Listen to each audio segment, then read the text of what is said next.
Okay, so what about HR 2164, introduced by Lamar Smith last week?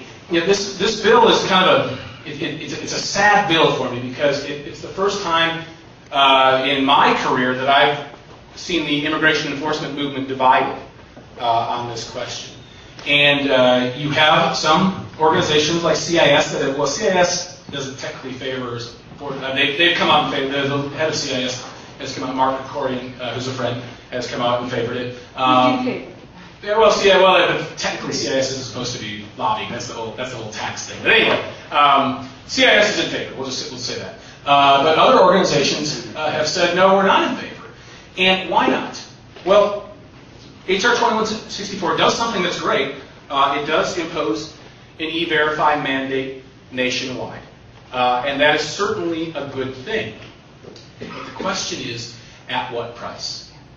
The deal was negotiated with the Chamber of Commerce, and every contentious provision had to get the blessing of the Chamber of Commerce. And the Chamber of Commerce still continues to ride herd over this and insists that the bill will not be allowed to go to the floor if any offending provisions are kept in it.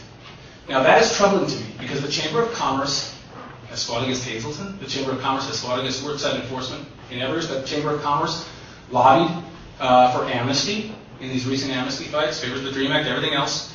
And the Chamber of Commerce also weighed in against Arizona and lost. And so the fact that the Chamber is giving its blessing to this bill should at least make you curious. So what was the price? What was the deal? Well, the deal was this. The states are preempted from the field. The states cannot, it's very broad preemption language. The states cannot take any action with regard to the employment of unauthorized aliens in the United States. All the states are left with is this little sliver, and it's not even much of a sliver if you look at it carefully.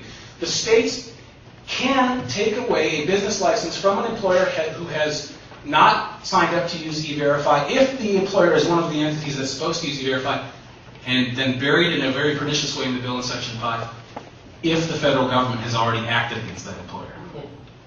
So the states can't go out independently against anyone.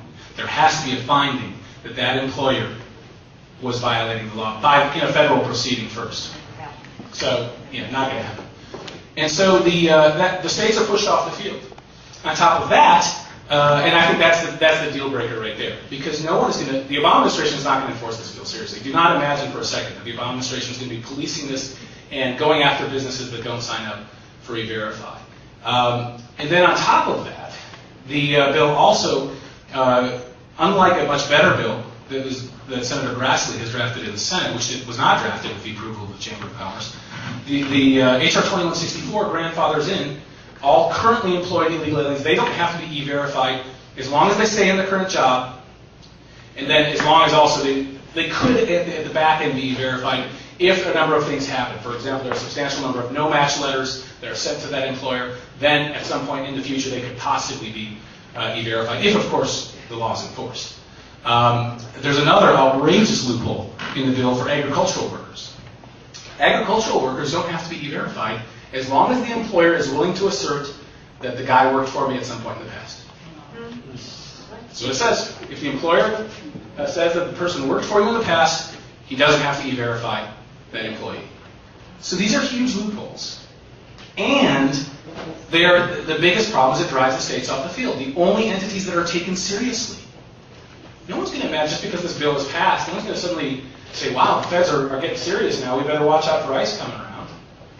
And even if ICE is taken seriously, even if we have a Republican administration that is dead on serious about enforcing the law, they've only got 6,000 interior agents. How are you going to effectively police the millions of employers around the country with 6,000 people? You've got to have the states on the field at the same time. And so I think the Chamber knew exactly what they were getting. And by the way, this offending preemption language was pointed out in closed doors. I had a chance to look at the bill before it was unveiled. And we said, hey, we can't agree to this. And we offered Lamar Smith, who in turn presumably offered it to the Chamber, preemption language which would be acceptable, like no state can have a standard that's different. In other words, you can't have E-Verify as a method of verification in one state and some other method in another state. So the businesses have to do the same thing everywhere. So we basically said non-compliant states' laws would be preempted. And by the way, we've drafted all these laws so that they perfectly comply with E-Verify. To my dismay, Lamar Smith went on TV yesterday and said that the states have different standards. Well, that's incorrect. He's obviously not read the bill. And I hate it when Republicans don't read the bill. That's what the other guys do. So it's a bad deal.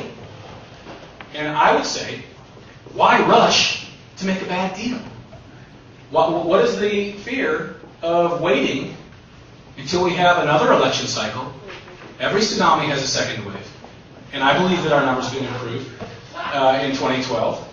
And when we have more conservatives, and we have conservatives who are willing to stand up to leadership and say, no, you know what, the chamber doesn't get to determine how this bill is written. And we have heard from our voters.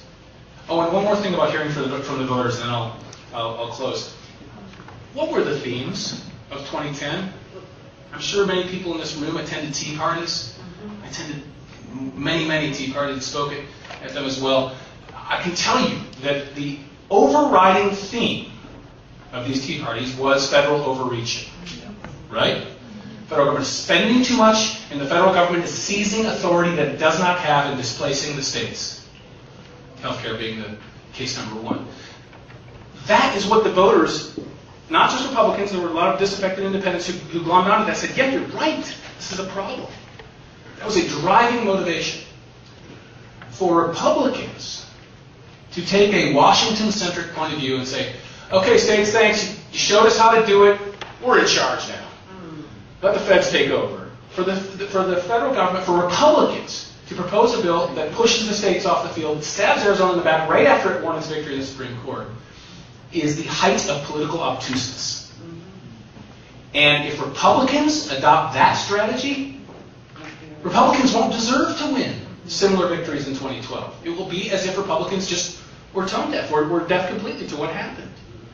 States' rights were a very important component of what went on in that election. And that's why I think politically as well, we would be much better off if we continue moving forward aggressively at the state level, wait until the 2012 election, and then go to the table with even better numbers, even more bargaining strength, and then see what kind of law can be haggled out at the federal level.